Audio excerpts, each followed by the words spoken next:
કઠોદરા જિલ્લામાંથી વધુ એક વખત બાયોડીઝલનો મસમોટો જથ્થો ઝડપાયો છે। કઠોદરા ગામની સીમમાંથી બાયોડીઝલનો આ જથ્થો ઝડપાયો છે। ગેરકાયદે સંગ્રહ કરી બાયોડીઝલનું વેચાણ કરવામાં આવતું હતું। ભુજ તરફથી બાયોડીઝલ મંગાવવામાં આવતું હોવાની માહિતી સામે આવી। બાયોડીઝલ ટેન્કર અને રોકડ મળી કુલ 49 લાખનો મુદ્દામાલ કબજે કરવામાં આવ્યો છે। સુરતના કઠોદરા ખાતે આ ગેરકાયદે સંગ્રહ કરી બાયોડીઝલનું વેચાણ કરવામાં આવતું હતું। ભુજ તરફથી આ ડીઝલ મંગાવવામાં આવતું હોવાની માહિતી સામે આવી છે।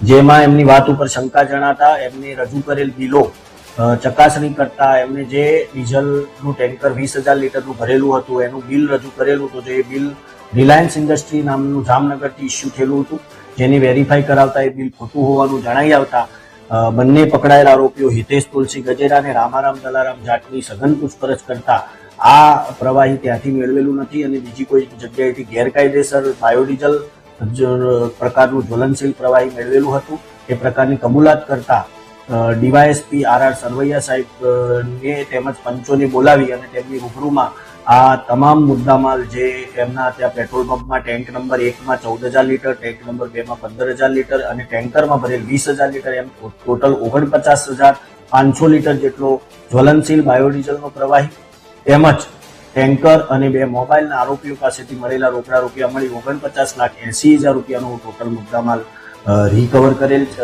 છે અને જ્યાં ત્યાં સ્થળ ઉપર જપ્ત કરવામાં આવેલો છે।